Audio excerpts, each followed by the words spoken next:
Okay, students. So in the last videos we have seen strings. Okay. So next we'll see the structures. Okay. So arrays ನೋಡಿದ್ರಿ, strings ನೋಡಿದ್ರಿ. So next another structures ನೋಡೋಣ. Okay. Okay. So introduction. We know that there are three kinds of data types in C. Okay. So data types ಹೇಳ್ಬೇಕಾದ್ರೆ ಹೇಳಿದ್ದೆ ಏನು three types of data types ಅದ ಅಂತ ಹೇಳಿದೆ. ಯಾವುದ್ಯಾವುದು ಬಿಲ್ಟಿನ್, ಡಿರೈವ್ಡ್ ಮತ್ತು user define ಅಂತೆ. ಓಕೆ.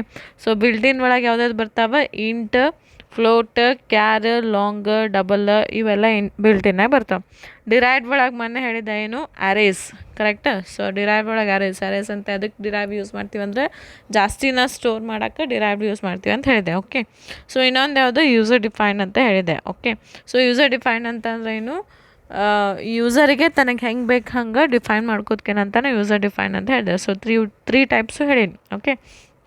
ನೆಕ್ಸ್ಟ್ ನೋಡಿರಿ, as the name suggests, user-defined data types are created by the user using the built-in and derived data types. Okay, so name ಹೇಳ್ದಂಗೆ ಏನದ ಅಂತಂದ್ರೆ ಇಲ್ಲಿ ಯೂಸರ್ನ ಡಿಫೈನ್ ಮಾಡ್ತಾನೆ. ಓಕೆ, ತನಗೆ ಹೆಂಗೆ ಬೇಕು ಹಂಗೆ ಯೂಸರ್ನ ಡಿಫೈನ್ ಮಾಡ್ತಾನೆ. ಯಾವುದು ಯೂಸ್ ಮಾಡ್ತಾನೆ ಅಂತಂದ್ರೆ ಬಿಲ್ಟಿನ್ ಮತ್ತು ಡಿರೈವ್ ಡಾಟಾ ಟೈಪ್ಸ್ ಯೂಸ್ ಮಾಡ್ಕೊಂಡು ತನಗೆ ಹೆಂಗೆ ಬೇಕು ಹಂಗೆ ಡಿಫೈನ್ ಮಾಡ್ತಾನೆ. ಓಕೆ.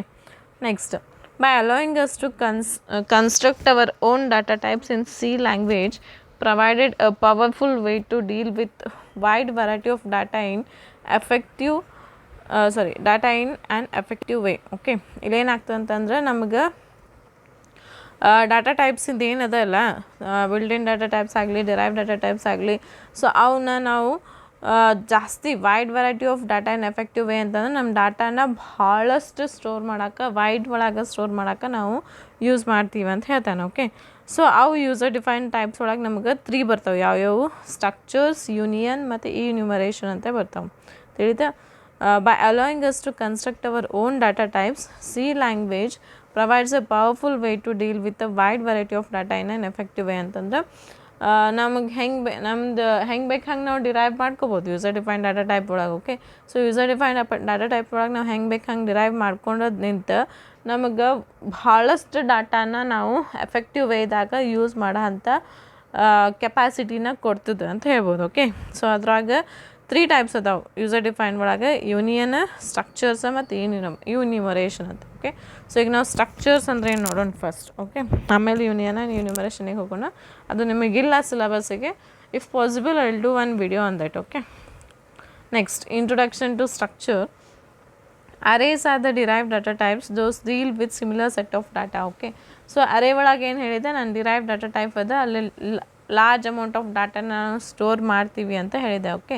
ಸೊ ಅಲ್ಲೇನಿದೆ, but array is a collection of similar data type ಅಂತ ಹೇಳಿದೆ. ಅಂದರೆ ನೀವು ಒಂದು ಅರೇ ಕ್ರಿಯೇಟ್ ಮಾಡ್ಕೊಂಡ್ರೆ ಇಂಟ್ ಟೈಪ್ ಅಂದ್ರೆ ಅಲ್ಲಿ ನೀವು ಇಂಟನ್ನೇ ಯೂಸ್ ಮಾಡಬೇಕು. ಓಕೆ. ಫ್ಲೋಟ್ನ ಯೂಸ್ ಮಾಡೋಕ್ಕೆ ಬರೋಂಗಿಲ್ಲ. ಓಕೆ. ಫ್ಲೋಟಿಂದ ಅರೇ ಕ್ರಿಯೇಟ್ ಮಾಡ್ಕೊಂಡ್ರೆ ಫ್ಲೋಟೇ ಯೂಸ್ ಮಾಡಬೇಕು, ಇಂಟ್ ಮತ್ತು ಕ್ಯಾರ್ ಮಾಡೋಕ್ಕೆ ಬರೋಂಗಿಲ್ಲ. ಓಕೆ.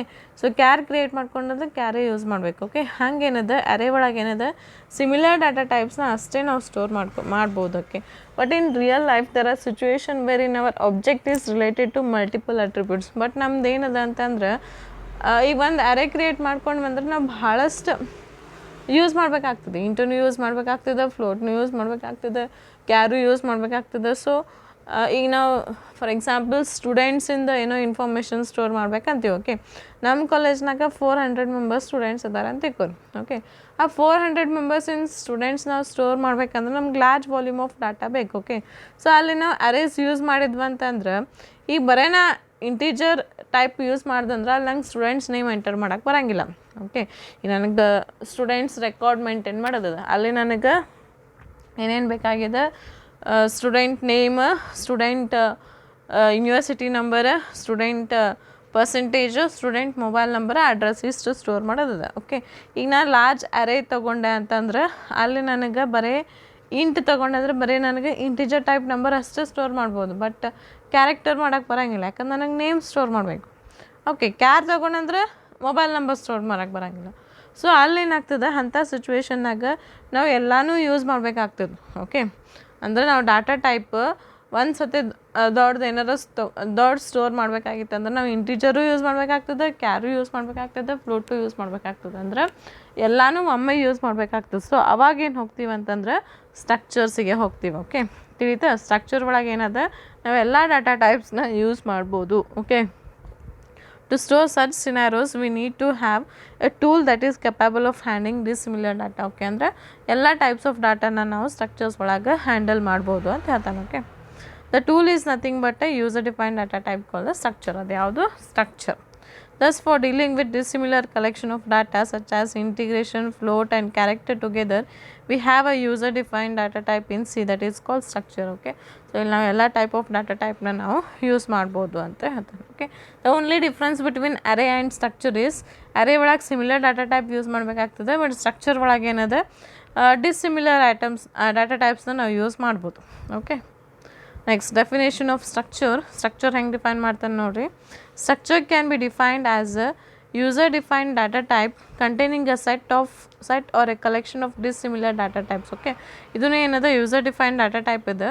ಸ್ಟ್ರಕ್ಚರ್ ಏನದ ಯೂಸರ್ ಡಿಫೈನ್ಡ್ ಡಾಟಾ ಟೈಪ್ ಇದೆ, ಅಲ್ಲಿ ನಾವು ಡಿಸ್ಸಿಮಿಲರ್ ಡಾಟಾ ಎಲಿಮೆಂಟ್ಸ್ನ ಯೂಸ್ ಮಾಡ್ತೀವಿ ಅಂತ ಹೇಳ್ತಾನೆ. Okay, a structure gathers together different piece of information about a given entity. Okay, so ಬೇರೆ ಬೇರೆ ಏನಂತಂದ್ರೆ ಡಿಫ್ರೆಂಟ್ ಪೀಸ್ ಆಫ್ ಇನ್ಫಾರ್ಮೇಷನ್ ಅಂತಂದರೆ ಕ್ಯಾರೆಕ್ಟರ್ ಒಳಗೆ ನೇಮ್ ಸ್ಟೋರ್ ಮಾಡ್ಬೋದು, ಫ್ಲೋಟ್ ಒಳಗೆ ಎವ್ರೇಜ್ ಸ್ಟೋರ್ ಮಾಡ್ಬೋದು, ಅಥವಾ ಪರ್ಸೆಂಟೇಜ್ ಸ್ಟೋರ್ ಮಾಡ್ಬೋದು, ಇಂಟ್ ಒಳಗೆ ಮೊಬೈಲ್ ನಂಬರ್. ಸೊ ಬೇರೆ ಬೇರೆ ಇನ್ಫಾರ್ಮೇಷನ್ನ ನಾವು ಗ್ಯಾದರ್ ಮಾಡ್ಕೋಬೋದು ಅಂತ ಹೇಳ್ತಾನೆ. Okay, the total size of structure data type is sum of the size of elements declared in it. ಅಂದರೆ ಸ್ಟ್ರಕ್ಚರ್ ಒಳಗೆ ಎಷ್ಟು ಸೈಜ್ ನಾವು ಮಾಡ್ಬೋದು ಅಂತಂದ್ರೆ ನಾವು ಎಷ್ಟು data type use ಮಾಡ್ತೀವಂತೆ.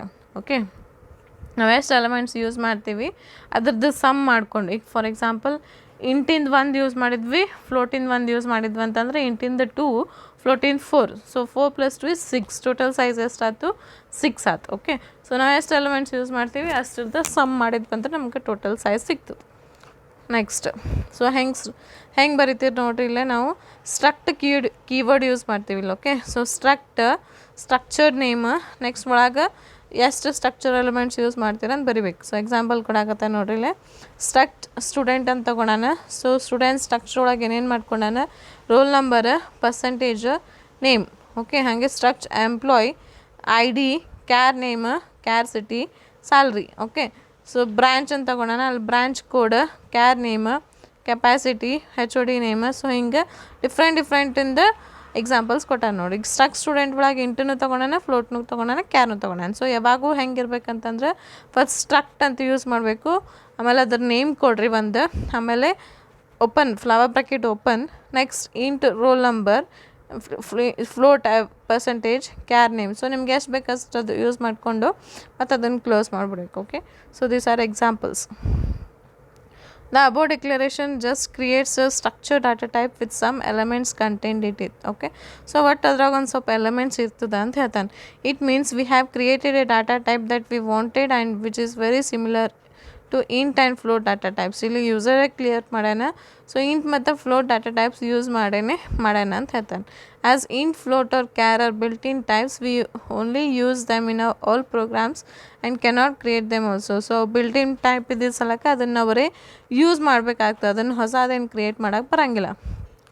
But as we are dealing with user defined data type, we need to create it, declare it variables and then use those variables similar to ordinary variables. So ನಾವು int, float ಅವೆಲ್ಲ ಏನು ಮಾಡಾಕತ್ತೀವಿ ನಮ್ದು ಒಳಗೆ ಅಂದ್ರೆ user define ಒಳಗೆ use ಮಾಡಾಕತ್ತೀವಲ್ಲ. So ಅದಕ್ಕೆ ನಾವು ಇಲ್ಲಿನೂ ಏನು ಮಾಡ್ಬೇಕು, ನಾವು ಬಿಲ್ಟಿನ್ ಡಾಟಾ ಟೈಪ್ ಒಳಗೆ ಹೆಂಗೆ ಡಿಕ್ಲೇರ್ ಮಾಡ್ತೀವಿ, ಆಮೇಲೆ ಅದನ್ನು ಇನಿಷಿಯಲೈಸ್ ಮಾಡ್ತೀವಿ, ಆಮೇಲೆ ಅದನ್ನು ಯೂಸ್ ಮಾಡ್ತೀವಲ್ಲ, ಹಂಗೆ ಇಲ್ಲೂ ಮಾಡೇಬೇಕಾಗ್ತದೆ ಅಂತ ಹೇಳ್ತಾನೆ. Okay, next structure variable declaration ಹೆಂಗೆ ಮಾಡ್ತೀವಿ ನೋಡಿರಿ. ಸ್ಟ್ರಕ್ಚರ್ ಏನು ನೇಮ್ ತೊಗೊಂಡಿರ್ತೀರ ಅದು ವೇರಿಯಬಲ್ 1, ವೇರಿಯಬಲ್ 2 ಅಂತ. ಈಗ for example student 1, student 2. So 2 declaration ಮಾಡಿರಿ. ಓಕೆ, ನೆಕ್ಸ್ಟ್ ಅದನ್ನು ಇನಿಷಿಯಲೈಸ್ ಹೆಂಗೆ ಮಾಡ್ತೀರ ಅಂತಂದ್ರೆ ಅದ್ರ ಮುಂದೆ ವ್ಯಾಲ್ಯೂಸ್ ಕೊಡ್ತೀರಿ. ಓಕೆ, ಈಗ ವ್ಯಾಲ್ಯೂ 1, ವ್ಯಾಲ್ಯೂ 2, ವ್ಯಾಲ್ಯೂ 3 ಅಂತ. ಸೊ ಈಗ ಸ್ಟೂಡೆಂಟಿಗೆ 25, 75.50 ಮತ್ತು ಅವಿನಾಶ್ ಅಂದ್ರೆ ರೋಲ್ ನಂಬರ್, ಆವ್ರೇಜ್, ನೇಮ್ ಅಂತ ಕೊಡಾಕತ್ತೀವಿ ನಾವು. ಕ್ಲಿಯರ್? ಸೊ ಯಾವಾಗೂ ಹೆಂಗೆ ಬರಿಬೇಕು, ನೀವು ಅದನ್ನು ವೇರಿಯಬಲ್ಸ್ ಡಿಕ್ಲರೇಷನ್ ಮಾಡಬೇಕಾಗಿತ್ತಂದ್ರೆ ಸ್ಟೂಡೆಂಟ್ 1. ಓಕೆ, ಅದರ ಮುಂದೆ values. Next the structure elements are accessed by mentioning concern variable followed by dot operator. So dot operator use ಮಾಡಿ ನಾವು ಅದು ವೇರಿಯಬಲ್ಸನ್ನ ನಾವು ತೊಗೋತೀವಿ ಅಂತ ಹೇಳ್ತಾನೆ. ಓಕೆ, ರೀಡ್ ಮಾಡಬೇಕಾಗಿತ್ತಂದ್ರೆ ಸೇಮ್ ನೀವು ಸ್ಕ್ಯಾನಫ್ ಹಾಕೋಬೇಕು, ಬಟ್ ಡಾಟ್ ಆಪ್ರೇಟರ್ ಹಾಕೋಬೇಕು ನೀವು. So scanf %d %s %f next student two roll number, ಆಮೇಲೆ ಸ್ಟೂಡೆಂಟ್ ಟು ನೇಮ್, ಆಮೇಲೆ student two percentage. So roll number, name, percentage, ಹಾಗೆ ಪ್ರಿಂಟ್ ಎಫಿಗ್ನು ಹಂಗೆ. ಸೊ ಒಟ್ಟು ನಾವು ಡಾಟ್ ಆಪ್ರೇಟರ್ ಯೂಸ್ ಮಾಡಿ ಅದನ್ನು ಆಕ್ಸೆಸ್ ಮಾಡ್ತೀವಿ. ನೆಕ್ಸ್ಟ್ ಸ್ಟ್ರಕ್ಚರ್ ಡಿಸ್ಕ್ರಿಪ್ಷನ್ ಕೊಡಾಕತ್ತ ನೋಡಿರಿ. The basic data types are use to manipulate data that has a single form like integer, float or character type. So ಇಲ್ಲಿ ನಾವು ಬೇಸಿಕ್ ಡಾಟಾ ಟೈಪ್ಸ್ನ ಯೂಸ್ ಮಾಡ್ತೀವಿ ಅಂತ ಹೇಳ್ತಾನೆ. ಯಾವ್ಯಾವು? ಇಂಟಿಜರ್, ಫ್ಲೋಟ್ ಮತ್ತು ಕ್ಯಾರೆಕ್ಟರ್. ಸೊ ಸ್ಟ್ರಕ್ಚರ್ ಒಳಗೆ ಇವೇ ಬೇಸಿಕ್ ಡಾಟಾ ಟೈಪ್ಸ್ನ ನಾವು ಯೂಸ್ ಮಾಡ್ತೀವಿ. Similarly, the derived data type array is used to manipulate chunk of similar data ಅಂತ ಹೇಳ್ತಾನೆ. Okay, so derived data type ಒಳಗೂ ನಾವು ಅವನ್ನೇ ಯೂಸ್ ಮಾಡಿ ನಾವು ಮ್ಯಾನಿಪುಲೇಟ್ ಮಾಡ್ತೀವಿ ಅಷ್ಟೇ. ಸೊ ಇವನ್ನೇ ಡಾಟಾ ಯೂಸ್ ಮಾಡ್ತೀವಿ, ಬಟ್ ಮ್ಯಾನಿಪುಲೇಟ್ ಮಾಡ್ತೀವಿ ಅಂತ ಹೇಳ್ತಾನೆ. Okay, but several times we need to deal with a dissimilar data type together with integrity expression further of a object, and this is where structures are very useful. Okay, so ಇಂಥಲ್ಲೇ ನಾವು ಯಾವಾಗ ನಮಗೆ ಬೇರೆ ಬೇರೆ ಬೇರೆ ಬೇರೆ data ಟೈಪ್ಸನ್ನು ನಾವು ಒಂದೇ ಕಡೆ ಯೂಸ್ ಮಾಡ್ಬೇಕಂತೀವಿ. ಲೈಕ್ ಸ್ಟೂಡೆಂಟಿಂದ ಹೇಳ್ದಾನೆ ಅಲ್ಲಿ student marks, name, roll number, ಆಮೇಲೆ ಅವೆಲ್ಲ ಬೇರೆ ಬೇರೆ ಡಾಟಾ ಟೈಪ್ ಇರ್ತವೆ. ಸೊ ಅಂಥಲ್ಲೇ ನಾವು ಸ್ಟ್ರಕ್ಚರ್ನ ಜಾಸ್ತಿ ಯೂಸ್ ಮಾಡ್ತೀವಿ ಅಂತ ಹೇಳ್ತಾನೆ. Okay, next uses of structure along with array and looping construct and effective use to handle bulk and variety of data. So ಭಾಳಷ್ಟು ಡಾಟಾನ ಯೂಸ್ ಮಾಡಬೇಕಾಗಿತ್ತು ಅಂದರೆ ಸ್ಟ್ರಕ್ಚರ್ ಜೊತೆ ನಾವು ಅರೇಸ್ ಮತ್ತು ಲೂಪ್ಸ್ ಯೂಸ್ ಮಾಡಿದ್ವಿ ಅಂತಂದ್ರೆ ಭಾಳ ಬಲ್ಕ್ ಆಫ್ ಡಾಟಾ ಅಂದರೆ ಭಾಳಷ್ಟು ಡಾಟಾನ ನಾವು ಸ್ಟೋರ್ ಮಾಡ್ಬೋದು ಅಥವಾ ಮಾಡಿಫೈ ಮಾಡ್ಬೋದು ಅಥವಾ ಅದ್ರ ಜೊತೆ ವರ್ಕ್ ಮಾಡ್ಬೋದು ಅಂತ ಹೇಳ್ತಾನೆ. Okay, structures are useful in ಎಲ್ಲೆಲ್ಲಿ ಯೂಸ್ ಮಾಡ್ತಾನೆ ನೋಡಿರಿ. Database management, like maintaining data about the employees in the organisation. Okay, ಒಂದು ಆರ್ಗನೈಜೇಷನ್ನಾಗ ಎಂಪ್ಲಾಯೀಸಿಂದ ಡಾಟಾ ಬೇಸ್ ಮಾಡೋಕ್ಕೆ. ಆಮೇಲೆ ಲೈಬ್ರರೀಸ್, ಬುಕ್ಸ್ನಾಗ ಲೈಬ್ರರೀಸ್ ಒಳಗೆ ಎಷ್ಟು ಬುಕ್ಸ್ ಅದ ಅದನ್ನು ನೋಡೋಕೆ. ಆಮೇಲೆ ಸ್ಟೋರ್ಸ್ ಒಳಗೆ ಏನೇನು ಐಟಮ್ಸ್ ಅದಾವ ಅವನ್ನ. ಓಕೆ, ಸ್ಟೂಡೆಂಟ್ಸ್ ರೆಕಾರ್ಡ್, ಆಮೇಲೆ ಯೂನಿವರ್ಸಿಟಿ ಒಳಗೆ ಕಾಲೇಜ್ ಇರ್ಬೋದು, ಯೂನಿವರ್ಸಿಟಿ ಇರ್ಬೋದು, ಆಮೇಲೆ ಮೆಮೊರಿ ಆಪ್ರೇಷನ್ಸ್. ಸೊ ಇಂಥಲ್ಲೆಲ್ಲ ನಾವು ಸ್ಟ್ರಕ್ಚರ್ಸ್ ಯೂಸ್ ಮಾಡ್ತೀವಿ ಅಂತ ಹೇಳ್ತಾರೆ. ಸೊ ಎಲ್ಲಿ ಭಾಳಷ್ಟು ಡಾಟಾನ ಸ್ಟೋರ್ ಮಾಡೋದಿರ್ತದೆ ಅಲ್ಲೇ ಸ್ಟ್ರಕ್ಚರ್ನ ಯೂಸ್ ಮಾಡ್ತೀವಿ. ಓಕೆ, ಸೊ ಒಂದು ಎಕ್ಸಾಂಪಲ್ ಕೊಟ್ಟಾನೆ ನೋಡಿ. Write a C program to assign and print records of 2 bank accounts. So 2 bank ಅಕೌಂಟಿಂದ ರೆಕಾರ್ಡ್ಸ್ ಹೇಳಕ್ಕೆ ಹೇಳ್ತಾನೆ. ಓಕೆ, ಸೊ ಫಸ್ಟ್ ಮೇನ್ ಆದ್ಮೇಲೆ ನೋಡ್ಕೊರಿ, STD ಕೊನೆ ಡಾಟ್ H ಹಾಕೊಂಡಾನ, ಆಮೇಲೆ ಹಾಕೊಂಡಾನ. ಆಮೇಲೆ ಮೇನ್ ಆದ್ಮೇಲೆ ಏನು ಹಾಕೊಂಡಾನ? ಸ್ಟ್ರಕ್ಟ್ ತೊಗೊಂಡಾನ, ಸ್ಟ್ರಕ್ಟ್ ಅಕೌಂಟ್ ಅಂತ ತೊಗೊಂಡಾನ.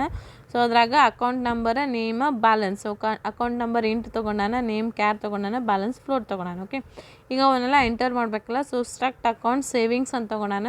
ಸೊ ಸೇವಿಂಗ್ಸ್ ಒಳಗೆ account number 1 2 2 3. Okay, name PSS ಅಂತ ತೊಗೊಂಡಾನ.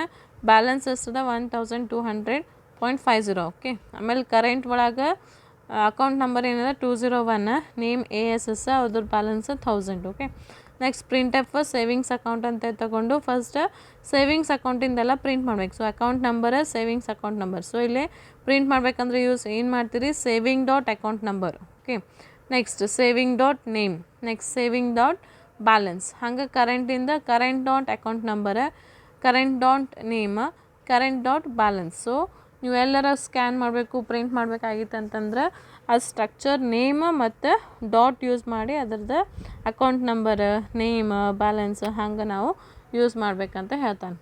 ತಿಳಿತಾ? ಓಕೆ, ನೆಕ್ಸ್ಟ್ ಅರೇಸ್ ಆಫ್ ಸ್ಟ್ರಕ್ಚರ್ಸ್ನ ಅರೇಸ್ ಜೊತೆ ಯೂಸ್ ಮಾಡಿದ್ವಂದ್ರೆ ಹೆಂಗಾಗ್ತದೆ ಅಂತ ಹೇಳ್ತಾನೆ.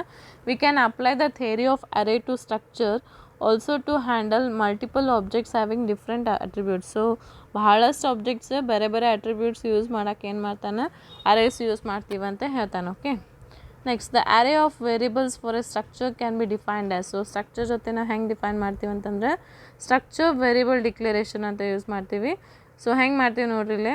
ಸ್ಟ್ರಕ್ಟರ್ ನೇಮ್, ವೇರಿಯಬಲ್, ಆಮೇಲೆ ಅದ್ರದ್ದು ಅರೇ. ಸೊ ಅರೇ ಒಳಗೆ ಹೆಂಗೆ ನೀವು ಸೈಜ್ ಕೊಡ್ತಿರಲ್ಲ ಹಂಗೆ ಸ್ಟ್ರಕ್ಟ್ ಅಂತ ಯೂಸ್ ಮಾಡಬೇಕು. ವೇರಿಯಬಲ್ ನೇಮ್ ಅಂದರೆ ಸ್ಟ್ರಕ್ಚರ್ ನೇಮ್ ಕೊಡಬೇಕು. ಸೊ ವೇರಿಯಬಲ್ ಯಾವ್ದು ತೊಗೊಂಡಿರಿ? ಸ್ಟೂಡೆಂಟ್ ಅಂತ ತೊಗೊಂಡಿರಿ, ಅದು ಸೈಜ್ ಎಷ್ಟು ತೊಗೊಂಡಿರಿ? 50. ಓಕೆ, ಸೊ ಅರೇ ಜೊತೆ ನಾವು ಸ್ಟ್ರಕ್ಚರ್ ಯೂಸ್ ಮಾಡಿದ್ರೆ ಏನಾಗ್ತದೆ? ಮಲ್ಟಿಪಲ್ ಆಬ್ಜೆಕ್ಟ್ಸನ್ನ ನಾವು ಹ್ಯಾಂಡಲ್ ಮಾಡೋಕ್ಕೆ ಯೂಸ್ ಮಾಡ್ತೀವಿ ಅಂತ ಹೇಳ್ತಾನೆ. ಸೊ ಅರೇ ಜೊತೆ ನೀವು ಮಾಡೋದಂದ್ರೆ ಹೆಂಗೆ ಬರಿಬೇಕು? ಸ್ಟ್ರಕ್ಟ್ ನೇಮ್, ವೇರಿಯಬಲ್ ಆಮೇಲೆ ಸೈಜ್. ಎಕ್ಸಾಂಪಲ್ ತಳ ಕೊಟ್ಟಾನ ನೋಡ್ರಿ, ಸ್ಟೂಡೆಂಟ್ ನೇಮ್ ಅಂದ್ರೆ ಏನು ವೇರಿಯಬಲ್ ತೊಗೊಂಡಾನ, ಆಮೇಲೆ ಸೈಜ್ 50 ಹಿಂಗೆ ನೀವು ಬರೀಬೇಕು ಅರೇ ಯೂಸ್ ಮಾಡಿದ್ರಂತ. Okay, this declaration reserve space to include 50 structure variables. So ನಿಮ್ಗೆ 50 ಸ್ಪೇಸ್ ಕೊಟ್ಬಿಡ್ತದೆ ನಿಮ್ಗೆ, ಅಲ್ಲಿ ನೀವು ಎಂಥ ಬೇಕಾದರೂ ಸ್ಟ್ರಕ್ಚರ್ ವೇರಿಯಬಲ್ಸ್ನ ನೀವು ಹಾಕ್ಕೋಬೋದು. Okay, the amount of space each variable consumes depends upon the number of structure elements declared in the structure. So ಅಲ್ಲಿ ನೀವು ಎಷ್ಟು ಯೂಸ್ ಮಾಡ್ತೀವಿ ಅನ್ನೋದು ಎದ್ರ ಮ್ಯಾಗ ಡಿಪೆಂಡ್ ಇರ್ತದೆ, ನೀವು ಎಷ್ಟು ಎಲಿಮೆಂಟ್ಸ್ ಸ್ಟ್ರಕ್ಚರ್ ಒಳಗೆ ಎಷ್ಟು ಹಾಕಿರ್ತಿರಲ್ಲ ಅದ್ರ ಮ್ಯಾಗ ಡಿಪೆಂಡ್. ಲೈಕ್ ಆಗಲೇ ಸ್ಟೂಡೆಂಟ್ಸಿಗೆ ಇಂಟ್ ಏನು ರೋಲ್ ನಂಬರ್, ಕ್ಯಾರ್ ನೇಮ್, ಆಮೇಲೆ ಆ್ಯಾವ್ರೇಜ್ ಫ್ಲೋಟ್ ಆ್ಯಾವ್ರೇಜ್ ಅಂತ ತೊಗೊಂಡಿದ್ರಲ್ಲ, ಹಂಗೆ ಎಷ್ಟು ಎಲಿಮೆಂಟ್ಸ್ ತೊಗೊಂಡಿರ್ತೀರಿ ಅದ್ರ ಮ್ಯಾಗ ಡಿಪೆಂಡ್ ಇರ್ತದೆ ನೀವು ಎಷ್ಟು ಅದ್ರದ್ದು ಸೈಜ್ ಯೂಸ್ ಮಾಡ್ತೀರಿ ಅಂತ. Okay, here the students structure contains 3 elements. ಯಾವುದಾದ್ರು integer 2 byte, float 4 byte, char 1 byte. So total ಎಷ್ಟಾಯ್ತು ನೋಡಿರಿ, 2 + 4 6 + 1 7, ಟೋಟಲ್ 7 bytes ಬಂದು ನಿಮಗೆ. ಓಕೆ, ಸೊ ಅದನ್ನೇ ಹೇಳಕತ್ತಾನೆ. ಸೊ ಟೋಟಲ್ ಸ್ಪೇಸ್ ಎಷ್ಟದು 7 bytes ಆಯ್ತು. ಸೊ 7 ಒಳಗೆ ನಿಮಗೆ 50 ವೇರಿಯಬಲ್ಸ್ನ ನೀವು ಸ್ಟೋರ್ ಮಾಡ್ಬೋದು. ಓಕೆ, ನೆಕ್ಸ್ಟ್ ಎಕ್ಸಾಂಪಲ್ಸ್ ಕೊಡಾಕತ್ತಾನೆ ನೋಡ್ರಿಲೆ. ಸ್ಟೂಡೆಂಟ್ 0 ಏನು ಮಾಡಾಕತ್ತಾನೆ, student int roll number, float percentage, char name ಅಂಥೇಳಿ. ಸೊ ಅದ್ರ ಮೆಮೊರಿ ಲೊಕೇಶನ್ ಕೊಟ್ಟಾನೆ. ಇದು ಇಮ್ಯಾಜಿನರಿ ಅಂತ ಕೊಟ್ಟಾನೆ ನೋಡಿಸಿ. ಇಮ್ಯಾಜಿನರಿ ಅಂತಂದ್ರೆ ಇವೇ ಅಂತ ಫಿಕ್ಸ್ಡ್ ಇರೋಂಗಿಲ್ಲ, ಚೇಂಜ್ ಆಗ್ತಾವೆ. ಸೊ ಎಲ್ಲಿ ಖಾಲಿ ಇರ್ತದೆ ಅಲ್ಲಿ ನಿಮಗೆ ಅದ್ರದ್ದು ಹೆಸರುಗಳು ಕೊಟ್ಬಿಡ್ತಾನೆ. ಓಕೆ, ಸೊ ಹಾಗೆ ಸ್ಟೂಡೆಂಟ್ 1, ಸ್ಟೂಡೆಂಟ್ 2, ಸ್ಟೂಡೆಂಟ್ 3. ಸೊ ಅಲ್ಲಿ ತನಕ ಎಷ್ಟು ಹಾಕೋಬೋದು, ಸ್ಟೂಡೆಂಟ್ 49 ತನಕ ನೀವು ಹಾಕೋಬೋದು. ಓಕೆ, ಸೊ ಅಲ್ಲಿ ಸ್ಟೂಡೆಂಟ್ 50 ತನಕ ಡಿಕ್ಲರೇಷನ್ ಮಾಡಿರಲ್ಲ, ಹಂಗೆ ಈ ಮೆಮೊರಿ ಲೊಕೇಶನ್ ಒಳಗೆ ಸ್ಟೂಡೆಂಟ್ 50 ತನಕ ನೀವು ಅವ್ರದ್ದು ಡೀಟೇಲ್ಸ್ನ ನೀವು ಹಾಕೋಬೋದು ಅಂತ ಹೇಳ್ತಾನೆ. ಓಕೆ, ನೆಕ್ಸ್ಟ್ ಒಂದು ಪ್ರೋಗ್ರಾಮ್ ಕೊಟ್ಟಾನೆ ನೋಡ್ರಿ. So write a C program to print records of 100 books using structures. So 100 books in records print ಮಾಡಕ್ಕೆ ಕೊಟ್ಟಾನ. ಸೊ ಬುಕ್ ತೊಗೊಳಾನ, struct book, char name, float price, int pages ಅಂತೇಳಿ. ಸೊ ನೇಮ್, ಪ್ರೈಸ್, ಇಂಟ್ ಅಂತ ತೊಗೊಂಡಾನ, 3 ತೊಗೊಂಡಾನ. Character, float, integer. So first book B ಅಂತ ತೊಗೊಂಡು 100 ಅಂತ ತೊಗೊಳಾನ, ಇಲ್ಲ ಅರೇ ತೊಗೊಳಾನ. ಸ್ಟ್ರಕ್ಟ್ ಬುಕ್ ಬಿ ಅಂತ 100 ಅಂತ ತೊಗೊಳಾನ. So for J = 0, J <= 99, J ++. So ಅಲ್ಲಿ ಏನು ಮಾಡ್ತಾರೆ ಅಂದರೆ 99 ಅಂತಂದ್ರೆ 100 ಟೈಮ್ಸ್, ಜೆ = 0 ಸ್ಟಾರ್ಟ್ ಮಾಡಿರಿ. 0 to 99 ಅಂತ 100 ಟೈಮ್ಸ್ ಅದು ಪ್ರಿಂಟ್ ಆಗ್ತದೆ. ಓಕೆ, ಸೊ ಪ್ರಿಂಟ್ ಎಫ್ನಾಗ ಏನು ಮಾಡಾಕತ್ತಾನೆ, ಫಸ್ಟ್ ಬುಕ್ ನೇಮ್, ಆಮೇಲೆ ಪ್ರೈಸ್, ಆಮೇಲೆ ನಂಬರ್ ಆಫ್ ಪೇಜಸ್ಸು ಫಸ್ಟ್ ಬುಕ್ಕಿನ ಪ್ರಿಂಟ್ ಆಗ್ತದೆ. ಓಕೆ, ಮತ್ತು ಜೆ ++ ಆಗ್ತದೆ. ಸೊ ಜೆ ++ ಆದಮೇಲೆ ಸೆಕೆಂಡ್ ಬುಕ್ ಎಂಟರ್ ಮಾಡ್ತೀವಿ. ಸೊ ಹಂಗೆ ಥರ್ಡ್ ಬುಕ್, ಫೋರ್ತ್ ಬುಕ್, ಎಲ್ಲಿ ತನಕ 100 books ತನಕ ನೀವು ಎಂಟರ್ ಮಾಡ್ತೀರಿ. ಸೊ ಎಂಟರ್ ಆದಮೇಲೆ ಅವೆಲ್ಲನೂ ಪ್ರಿಂಟ್ ಮಾಡ್ಕೋತೀರಿ. So book name, price, pages ಅಂತ 100 ಬುಕ್ಸಿಂದು ನೀವು ಇನ್ಫಾರ್ಮೇಷನ್ನ ಪ್ರಿಂಟ್ ಮಾಡ್ಕೋತೀರಿ. ಸೊ 100 ಬುಕ್ಸಿಂದು ಇನ್ಫಾರ್ಮೇಷನ್ ನೀವು ಮಾಡೋದೇನು ಸಣ್ಣದಲ್ಲ. ಓಕೆ, ಭಾಳ ದೊಡ್ಡದಿದೆ. ಸೊ ಅದ್ರ ಸಲುವಾಗಿ ಏನು ಮಾಡಾಕತ್ತೀವಿ, ಇಲ್ಲಿ ನಾವು ಸ್ಟ್ರಕ್ಚರ್ ಯೂಸ್ ಮಾಡಿ ಅದ್ರದ್ದು ಇನ್ಫಾರ್ಮೇಷನ್ನ ನಾವು ಪ್ರಿಂಟ್ ಮಾಡಾಕತ್ತೀವಿ. ಕ್ಲಿಯರ್? ಓಕೆ, ನೆಕ್ಸ್ಟ್ ಇನ್ನೊಂದು ಎಕ್ಸಾಂಪಲ್ ಅದ ಇಲ್ಲೇ, ಎಂಪ್ಲಾಯ್ದಿದೆ. It's okay, it's not clear, I will explain this again later on. Okay, so this ends your structure. So structure ಅಂದರೆ ಒಂದೇ ನೆನ್ಪಿಟ್ಕೋಬೇಕು, ಲಾರ್ಜ್ ನಂಬರ್ ಆಫ್ ಡಾಟಾನ ನಾವು ಸ್ಟೋರ್ ಮಾಡ್ಬೋದು. ಓಕೆ, ಸೊ ಇಲ್ಲಿ large number of ಡಾಟಾನ store ಮಾಡ್ಬೋದು. ಅಲ್ಲಿ ಅರೇ ಅದಲ್ಲ, ಮತ್ತಾಕೆ ನಾವು ಸ್ಟ್ರಕ್ಚರ್ಗೆ ಹೋಗ್ತೀವಿ ಸೊ ಅರೇ ಒಳಗೂ ಲಾರ್ಜ್ ಆಫ್ ಡಾಟಾನ ಸ್ಟೋರ್ ಮಾಡ್ಬೋದು. ಸೊ ಅರೇ ಅದಲ್ಲ ಮತ್ತಾಕೆ ಸ್ಟ್ರಕ್ಚರ್ಗೆ ಹೋಗ್ತೀವಿ ಅಂತಂದರೆ, ಅರೇ ಒಳಗೆ ಏನದ, ನೀವು ಒಂದು ಅರೇ ಇಂಟ್ ಅಂತ ಮಾಡ್ಕೊಂಡ್ರಂತಂದ್ರೆ ಬರೀ ಇಂಟಿಜರ್ ಟೈಪೇ ಯೂಸ್ ಮಾಡಬೇಕಾಗ್ತದೆ, ಅಲ್ಲಿ ಬೇರೆ ಯೂಸ್ ಮಾಡೋಕ್ಕೆ ಬರೋಂಗಿಲ್ಲ. ಸೊ ಅದಕ್ಕೆ ಏನದ, ನಾವು ಸ್ಟ್ರಕ್ಚರಿಗೆ ಹೋಗ್ತೀವಿ. ಸ್ಟ್ರಕ್ಚರ್ ಒಳಗೆ ನೀವು ಸ್ಟ್ರಕ್ಚರ್ ಅಂತ ಒಂದು ಸತಿ ತೊಗೊಂಡ್ರೆ ನೀವು ಯಾವುದು ಡಾಟಾ ಟೈಪ್ನು ಯೂಸ್ ಮಾಡ್ಬೋದು. ಓಕೆ, ಸೊ ಅಂತಲ್ಲೇ ಏನು ಮಾಡ್ತೀವಿ, ನಾವು ಸ್ಟ್ರಕ್ಚರಿಗೆ ಹೋಗ್ತೀವಿ. ಓಕೆ, ಬೇರೆ ಡಾಟಾ ಟೈಪ್ಸ್ನ ಯೂಸ್ ಮಾಡೋಕ್ಕೆ ನಾವು ಸ್ಟ್ರಕ್ಚರಿಗೆ ಹೋಗ್ತೀವಿ. Clear? Okay, so this ends your structure. It's a small topic, hope you all have understood. So go through your text book once again. Every video ನೋಡಿದ್ಮೇಲೂ ನಿಮ್ಮ ಟೆಕ್ಸ್ಟ್ ಬುಕ್ನಾಗ ಒಂದು ಸತಿ ನೋಡ್ಕೋರಿ, ನಿಮಗೆ ಕ್ಲಿಯರ್ ಆಗ್ತದೆ. Understood? So don't worry about the programs. I will explain that again later on. Okay, bye.